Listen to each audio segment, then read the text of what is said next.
Suicide point പോലെ ഉണ്ടല്ലോ. അങ്ങോട്ട്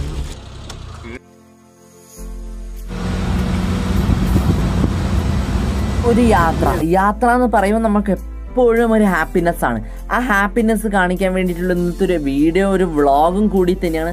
അപ്പം ഒരു വയനാട്ടേക്കുള്ള ഒരു യാത്ര തന്നെ. അപ്പോൾ ഒരു വയനാടൻ വ്ളോഗും വയനാടൻ ജേണിയും. അപ്പം അതാണ് നമ്മൾ ഇന്നത്തെ മെയിൻ ഉദ്ദേശവും പണിയും. അപ്പം രാവിലെ ഏകദേശം 4 മണിയായിരുന്നു മക്കളെ. അപ്പം 4 മണിക്ക് തന്നെ ആ സൺറൈസ് ചെയ്യുന്ന സമയത്തിന് മുന്നേ നമ്മളങ്ങ് ഇറങ്ങിയിട്ട് റോട്ടിലേക്ക്. അപ്പോൾ വണ്ടിയെടുത്ത് ഞാനും എൻ്റെ കൂടെ ഒരു കൂട്ടുകാരനും ഉണ്ട്. അപ്പം അവരും കൂടി രാവിലെ തന്നെ നമ്മൾ ആ ഫീൽ ഒന്ന് ചെയ്യാൻ വേണ്ടി, ആ പോകുന്ന വഴിക്കുള്ള ഒരു വൈബും ആ എക്സ്പീരിയൻസ് ചെയ്യാൻ വേണ്ടി നമ്മൾ തന്നെ വ്ളോഗ് എടുത്തു.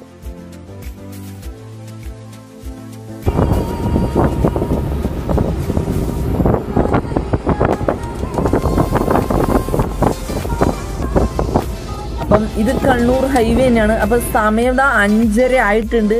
അപ്പം കുറച്ചൊരു മണിക്കൂർ നീണ്ട്. അപ്പം ആ 5:30 സമയം ഇപ്പോഴും ഇരുട്ടാണ്, പുറത്തുനിന്നൊന്നും കാണാമെങ്കിൽ. അപ്പം നല്ല ഇരുട്ടിൽ തന്നെയാണ് നമ്മൾ യാത്ര തുടരുന്നത്. അപ്പം രാവിലെ കുറച്ച് സമയം രാവിലെ ആകുന്നതിനുള്ളിൽ തന്നെ അവിടെ എത്തിയിട്ട് ആ ഫീൽ എന്തായാലും എക്സ്പീരിയൻസിന്. അതുകൊണ്ട് തന്നെയാണ് നേരത്തെ നമ്മൾ എണീച്ച് 4 മണിക്കൊക്കെ യാത്ര ചെയ്യുന്നത്. അപ്പം വേറെ ഉദ്ദേശമൊന്നുമില്ല. അപ്പം മോർണിംഗ് ഒരു പോസിറ്റീവാന്ന് അറിയപ്പെടുന്നില്ല. അപ്പം ആ ഒരു പോസിറ്റീവ് ഫീൽ ചെയ്യാൻ തന്നെയാണ് നമ്മൾ യാത്രയിലേക്ക് രാവിലെ തന്നെ ഇറങ്ങിയത്. അപ്പോൾ അത് ആകാശത്തൊക്കെ കാണുമ്പോൾ ഒരു വേറെ ലെവൽ ആംബിയൻസ് തന്നെയാണല്ലോ. ആ ഫീല് അത് കാണുമ്പോൾ വേറൊരു പോസിറ്റീവ് എനർജി ഉണ്ട്. അപ്പോൾ ആ കളറ് ആ ഒരു ഫീൽ തന്നെ കേട്ടോ. അപ്പോൾ ആ രാവിലെ യാത്ര ചെയ്യുമ്പോൾ എനിക്കൊരു നല്ലൊരു ആംബിയൻസ് തന്നെ തോന്നി. അപ്പോൾ നമ്മൾ നേരെ ഹൈവേ കുറച്ച് കടന്നു കഴിഞ്ഞ്. അപ്പോൾ ഏകദേശം സമയം രാവിലെ ആയിക്കൊണ്ടിരിക്കുക. അപ്പോൾ രാവിലെ ആകുന്തോറും വെളിച്ചം കൂടി വരും. അപ്പോൾ വെളിച്ചം കൂടുന്തോറും നമുക്ക് എല്ലാ കാഴ്ചകളും കാണാൻ കഴിയുക. അപ്പം പുറത്തുനിന്ന് നല്ല ഇറങ്ങി വ്ളോഗൊന്നും എടുക്കാൻ കഴിയില്ല, കാരണം തിരക്കുള്ളതുകൊണ്ട് ചെറിയ പ്രശ്നം ഉണ്ടായിരുന്നു. അപ്പോൾ സമയം ഇപ്പോൾ 6 മണിയായി. അപ്പോൾ 6 മണിയാകുമ്പോൾ കൂടുതൽ വെളിച്ചത്തിൻ്റെ കളികൾ വരാൻ തുടങ്ങി. അപ്പോൾ വെളിച്ചം വരുമ്പോഴാണ് ഏകദേശം കഴിഞ്ഞു, ഹൈവേയും കടന്നു. അപ്പോൾ ഫോറസ്റ്റ് ഏരിയയിലേക്ക് എത്താനായി. അത്ര എത്തിയിട്ടില്ല, എന്നാലും കുറച്ചുണ്ട്. ഇപ്പോഴും നമ്മൾ ഏകദേശം റോട്ടിലൊക്കെ തന്നെയാണ്. അപ്പോൾ ഇനി കുറച്ചും കൂടി ഫോറസ്റ്റ് ഏരിയ എത്തിയാലാണ് ആ ഒരു വൈബിന് വേണ്ടി വെയിറ്റ് ചെയ്യുന്നത്. അപ്പോൾ ഫോറസ്റ്റ് ഏരിയ എത്തുമ്പോൾ ഒരു പ്രത്യേക ഒരു ഫീൽ തന്നെ കേട്ടോ. അതൊന്നും പറയാനില്ല. അവിടുത്തെ ആ ഒരു സൗണ്ടും ആ പച്ചപ്പും പുല്ലും അതൊക്കെ കാണുമ്പോൾ ഒരു വേറെ ലെവൽ ഫീൽ തന്നെയാണ്. അപ്പം ഇപ്രാവശ്യം ഒരു സസ്പെൻസ് ആയിക്കോട്ടെ എന്ന് വെച്ചിട്ട് തന്നെയാണ് നിങ്ങൾ മുന്നിൽ ഒരു ട്രാവൽ വ്ളോഗ് തന്നെ എടുത്ത് കാണിച്ചിരുന്നത്. അപ്പം ഇന്നത്തെ ഒരു സ്പെഷ്യൽ ആയിക്കോട്ടെ, ഇടയ്ക്കൊരു ചേഞ്ച് വേണ്ട അല്ലേ, അല്ലെങ്കിൽ ഒരു രസം ഉണ്ടാവില്ല. അപ്പം എപ്പോഴും ഒരേ രീതിയിൽ പോകാണ്ട് ഇപ്രാവശ്യം ഒരു ചേഞ്ച് ആയിക്കോട്ടെ എന്ന് വെച്ചാൽ അപ്പം നമ്മൾ അതോടെയുള്ള ഫുഡ് വ്ളോഗ് ഇതോടെ അവസാനിച്ചിട്ടൊന്നുമില്ല, ഫുഡ് വ്ളോഗും ചെയ്യും. അപ്പം ഇപ്രാവശ്യം ഫുഡ് വ്ളോഗ് ഇല്ല, അതുകൊണ്ട് കുറച്ച് ട്രാവൽ വ്ളോഗും കൂടി എടുക്കാം. അത് നിങ്ങളെ മുന്നിലൊന്ന് കുറച്ച് എക്സ്പീരിയൻസ് ചെയ്യാന്ന് വെച്ച് എടുത്തതാണ് വീഡിയോ.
ഫീൽ അനുഭവം തന്നെ കേട്ടോ. അപ്പൊ നല്ല തണുപ്പുള്ള സമയത്ത് നമ്മൾ ഈ ഡ്രൈവ് ചെയ്ത് തണുപ്പ് യാത്ര എന്നൊക്കെ പറയാം.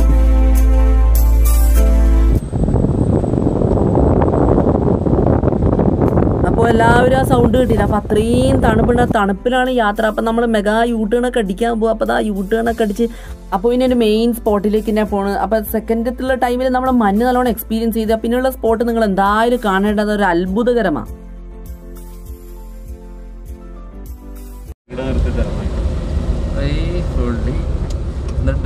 സൂസൈഡ് പോയിന്റ് പോലെ ഉണ്ടല്ലോ.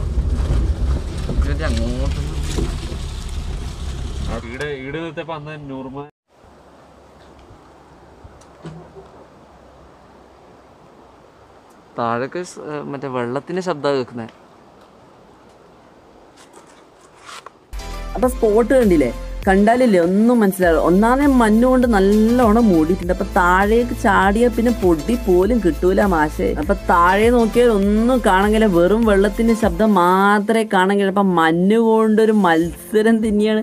ഇവിടെ ഫുൾ മഞ്ഞുകൊണ്ട് മൂടിയ പുറത്തൊക്കെ കറങ്ങി ഒരു അപാരത തണുപ്പിൻ്റെ ആട്ടോ. അപ്പൊ താഴേക്ക് കാണുമ്പം ജസ്റ്റ് തല കറങ്ങുന്ന ഒരു ഇതുണ്ട്. എന്നാലും കുഴപ്പമൊന്നുമില്ല. തല കറങ്ങുന്നവർക്ക് തല കറങ്ങും. തല കറങ്ങിയാൽ പിന്നെ പണി കിട്ടും മക്കളെ. അപ്പം മഞ്ഞുകൊണ്ടൊരു ബെറ്റർ എക്സ്പീരിയൻസ് ഉണ്ട്. തണുപ്പാണെങ്കിൽ പിന്നെ വേറൊരു ലെവല് തണുപ്പും കൂടിയാണ്. അപ്പോൾ ആ സ്പോട്ടിൽ ഞാൻ കൂടുതൽ നിൽക്കുന്നില്ല. കൂടുതൽ എനിക്ക് തന്നെ പണി കിട്ടുമെന്ന് മനസ്സിലായി. അതുകൊണ്ട് ഞാൻ അബേ കാറിൽ കയറി ജസ്റ്റ് ഒന്നും കൂടി ഡ്രൈവ് ചെയ്ത് അപ്പം നമ്മൾ വീണ്ടും യാത്ര തുടങ്ങാം. അപ്പോൾ ഒന്നും കൂടി കൂടുതൽ സഞ്ചരിക്കുക. അപ്പം ഇനിയും എന്തെങ്കിലും എക്സ്പ്ലോർ ചെയ്യാനുണ്ടോ എന്ന് ജസ്റ്റ് ഒന്ന് ട്രൈ ഒക്കെ ചെയ്ത് അപ്പോൾ വീണ്ടും യാത്ര കൂടിക്കൊണ്ടിരിക്കുക. അപ്പോൾ യാത്രയിൽ തന്നെയാണ് ചെറിയ മഴയുടെ പ്രശ്നമൊക്കെ ഉണ്ടായിന് പോകുന്ന വഴിക്ക്. അതുകൊണ്ട് എല്ലാ ഫുട്ടേജൊന്നും എടുക്കുന്നില്ല. അങ്ങനെ പോകുന്ന വഴിക്ക് നമ്മൾ അടിച്ച് പൊളിച്ചിട്ട് തന്നെയാണ് പോകുന്നത്. അപ്പം മഞ്ഞിൻ്റെ എക്സ്പീരിയൻസും പിന്നെ നമ്മൾ മലയിൽ നിന്ന് താഴേക്ക് നോക്കുന്നുള്ളൊരു എക്സ്പീരിയൻസ് ഇല്ലേ, ആ ഒരു ഫീൽ എന്താണെന്ന് എല്ലാവർക്കും അറിയാമല്ലോ. അപ്പോൾ ഞാൻ പ്രത്യേകിച്ച് പറയണ്ടല്ലോ. അപ്പോൾ യാത്ര കൂടുതൽ ആദ്യം തുടങ്ങുന്നത് തന്നെയാണ്. അപ്പോൾ ആ മഞ്ഞിൻ്റെ എക്സ്പീരിയൻസ് ഇനി നമുക്ക് എക്സ്പ്ലോർ ചെയ്യാൻ കഴിയും നോക്കാം. അപ്പോൾ ഇതിൻ്റെ ഇടയ്ക്കൊരു പാറ്റ വന്ന് ജസ്റ്റ് ഗ്ലാസ്സിൽ തട്ടി. അതിൻ്റെ അവസ്ഥ എന്തായെന്നൊന്നും പറയാൻ പറ്റില്ല, കാരണം വളരെ ക്രിട്ടിക്കലാണ്. അപ്പം നമ്മൾ യാത്രയിൽ തന്നെ കോൺസെൻട്രേറ്റ് ചെയ്യുക. അപ്പം ആ യാത്ര അടിച്ച് പൊളിക്കുക തന്നെ ചെയ്യുന്നത്. അപ്പം മഞ്ഞിലേക്കൊരു തേടി യാത്ര തന്നെയാണ്. അപ്പം മഞ്ഞിൻ്റെ ഒരു യാത്രയും കൂടി തന്നെയാണ്.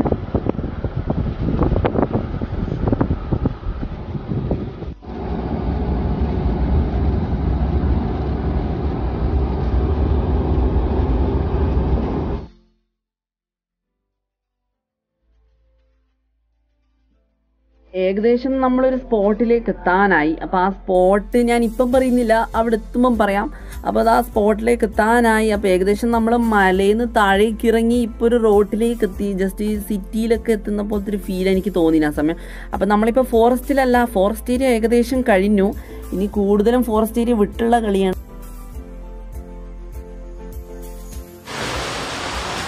അപ്പോൾ ആ സ്പോട്ടിലെത്തി. ഇതാണ് ആ സ്പോട്ട്. അപ്പോൾ തലപ്പുഴ എന്ന് പറയും. തലപ്പുഴ അറിയുന്നവർക്കറിയാം. അപ്പം അത് തന്നെയാണ് സ്പോട്ട്. അപ്പം നമ്മളിനി വേറെ ട്വിസ്റ്റായിട്ടാണ് ഇനി ഓടിക്കാൻ പോകുന്നത്. അപ്പം ഇത്രയും സമയം നമ്മൾ കണ്ണൂർ ടു വയനാടാണ് ജേണി ചെയ്തത്. ഇനി നമ്മൾ വയനാട് ടു കണ്ണൂരാണ്. അപ്പോൾ വന്ന വഴിയിലല്ല, വന്ന വഴി മാറ്റിയിട്ടാണ് നമ്മളിപ്പോൾ പോകുന്നത്. അപ്പം നമ്മൾ വേറെ റൂട്ടാണ് യൂസ് ചെയ്ത് പോകുന്നത്. അപ്പം ഇനി വേഗം തന്നെ നമ്മൾ തിരിച്ചു പോകുക തന്നെയാണ്. അപ്പോൾ പോകുന്ന വഴിക്കുള്ള ഇനി അടുത്ത വ്ളോഗാണ് നിങ്ങളിനി കാണാൻ പോകുന്നത്. ഇനി പോകുന്ന റൂട്ടിലെ എക്സ്പീരിയൻസ് ആണ് നമ്മളിനി ആസ്വദിക്കാൻ പോകുന്നത്. അപ്പം ഏകദേശം റൂട്ട് എനിക്ക് അത്ര പിടിയിട്ടിട്ടില്ലെങ്കിലും അപ്പം പോകുന്ന വഴിക്കുള്ള ഒരു എക്സ്പീരിയൻസ് വേറെ ലെവൽ തന്നെയാണ്. അപ്പം സമയം ഏകദേശം 7:30 ആയിനി. അപ്പം 8 മണിയാകുമ്പം കണ്ണൂർ സമയത്തിലൊക്കെ നല്ല വെയിലടിക്കുന്ന സമയമാണ്. പക്ഷേ ഇവിടെ ഇപ്പോഴും ചെറിയ മഞ്ഞിൻ്റെ കാറ്റൊക്കെ അടിക്കുന്നുണ്ട്. അപ്പം നല്ല തണുപ്പുമുണ്ട്. ഡ്രൈവിങ് ചെയ്യുമ്പോൾ നല്ലോണം ഫീൽ ചെയ്യുന്നുണ്ട് എനിക്ക്. അപ്പം നല്ല തണുപ്പും ഏകദേശം ചെറിയ വെയിലൊക്കെ ഉണ്ട്. അപ്പോൾ ഒരു സ്പോട്ടിൽ ഇറങ്ങിയ പാടുതാ എനിക്ക് ഫീൽ ചെയ്തിട്ടുണ്ട്. നല്ല തണുപ്പും കാറ്റുമൊക്കെ ഉണ്ട് ഇപ്പോഴും ഈ സമയം. അപ്പം ഈ സമയം ഏകദേശം കണ്ണൂരിലൊക്കെ നല്ല വെയിലടിക്കുന്ന സമയമാണ്, 8 മണിയൊക്കെ. അപ്പം നമ്മൾ ആ ജസ്റ്റ് ആ റൂട്ട് വഴി തിരിച്ചു വരുമ്പോൾ ഇതൊരു വേറെ ലെവൽ ആംബിയൻസ് തന്നെയല്ലേ. ഇത് കാണുമ്പോൾ വേറെ ലെവൽ ആംബിയൻസ് തന്നെ കേട്ടോ. ഇത് കാണുമ്പോൾ ഒരു പോസിറ്റീവ് എനർജിയും ഒരു അടാറ് ഫീൽ തന്നെ ഉണ്ട്. അപ്പം ഈ വയനാട് ഇഷ്ടപ്പെടുന്ന എത്രയോ പേരുണ്ട്. അപ്പോൾ ഒരു ടൂറിസ്റ്റ് പ്ലേസും കൂടിയാണല്ലോ നമ്മളെ വയനാട്. കേരളത്തിൽ തന്നെ ഏറ്റവും മോസ്റ്റ് നല്ലൊരു ആംബിയൻസ് ഉള്ള സ്പോട്ടും കൂടി നമുക്ക് പറയാൻ പറ്റും ഈ വയനാട്. അത്രയും നല്ല പോസിറ്റീവ് എനർജിയും നല്ല ഫീലും വൈബൊക്കെ എക്സ്പീരിയൻസ് ചെയ്യാൻ പറ്റിയ ഒരു സ്പെഷ്യൽ സ്ഥലം കൂടിയാണ്. അപ്പോൾ ആ പലതരം സ്പോട്ടും അപ്പം ഞാൻ വരുന്ന വഴിക്കുണ്ടായ വാട്ടർഫോൾസും എല്ലാം കൊണ്ടും ഒരു അടിപൊളി കാര്യം തന്നെയാണ് ഈ വയനാട്. അപ്പോൾ അതിലൂടെ ട്രാവൽ ചെയ്യാന്ന് പറഞ്ഞാൽ ഒരു വേറെ ലെവൽ എക്സ്പീരിയൻസും കൂടിയാണ്. അപ്പം നിങ്ങളൊരു കൂട്ടുകാരനെ കൂട്ടി എന്തായാലും എന്തായാലും പോകേണ്ടതാണ്. എപ്പോഴായാലും അതൊരു ഫീലിന്, പ്രത്യേകിച്ച് ഒരു കൂട്ടുകാരനും കൂടി ഉണ്ടാകുമ്പോൾ അതൊരു വേറെ ലെവല് വൈബനായിരിക്കും. പോകുന്ന വഴിക്ക് ലാസ്റ്റ് ആയിട്ട് എനിക്ക് മഞ്ഞ് എക്സ്പീരിയൻസ് ചെയ്യാൻ പറ്റുന്ന ഈ സ്പോട്ടാണ്. അപ്പം ഇതിൻ്റെ ഇടയ്ക്ക് ചെറിയൊരു സംഭവം പറ്റിയിട്ടുണ്ട്. അപ്പം ഞാനത് പറയാം. അപ്പം ലാസ്റ്റ് ആയിട്ട് മഞ്ഞിലേക്ക് യാത്ര ചെയ്യാനുള്ള എക്സ്പീരിയൻസ് വേണ്ടി ഈ സമയമാണ്. അതും ഏകദേശം ഒരു 9 മണിയാവും. അപ്പം ഇത് കാണുമ്പം ഏകദേശം നമ്മളെ വയനാടല്ല, ഇത് ഏകദേശം വയനാടും കണ്ണൂരും തമ്മിലൊരു ബോർഡറിന്. അപ്പം അവിടെ നമ്മൾ ഏകദേശം എത്തിയിട്ടുണ്ട്. അപ്പം സത്യം പറഞ്ഞാൽ ഇതിൻ്റെ ഇടയ്ക്ക് ഞാൻ അങ്ങ് ഉറങ്ങിപ്പോയി. അപ്പം എനിക്ക് ഫുൾ വീഡിയോ എടുക്കാൻ കഴിഞ്ഞിട്ടില്ല. അപ്പം നല്ല ഡീപ്പിലായതുകൊണ്ട് ഇപ്പോഴാണ് എണീറ്റ്. അപ്പം കാര്യം മനസ്സിലായി ഇവിടെ എത്തി. അപ്പം നമ്മൾ ഏകദേശം നമ്മളെ കണ്ണൂരിലെത്തി. അപ്പം ഞാൻ ഇനി എൻ്റെ വീട്ടിലേക്കാണ് പോണത്. അപ്പം നമ്മൾ വ്ളോഗ് ഇതോടെ അവസാനിക്കുക. ഇനി എനിക്ക് നല്ല അത്യാവശ്യമായിട്ട് വേണ്ടത് ഡീപ്പ് സ്ലീപ്പാണ്. കാരണം രാവിലെ എണീച്ചതിന് നല്ല ക്ഷീണുണ്ട്. അപ്പം യാത്രാനുഭവം പ്ലസ് ക്ഷീണം ഇതൊക്കെ ഒരു സുലൈമാനം കുടിച്ചിട്ട് സുഖമായിട്ടൊന്ന് ഡീപ്പ് സ്ലീപ്പിൽ ഉറങ്ങണം. അപ്പോൾ വ്ളോഗ് ഇതോടെ അവസാനിക്കുക. എല്ലാവർക്കും ഇഷ്ടപ്പെട്ടെന്ന് വിചാരിക്കും. വീഡിയോ എല്ലാവർക്കും ഷെയർ ചെയ്യുക and follow my page. Thank you.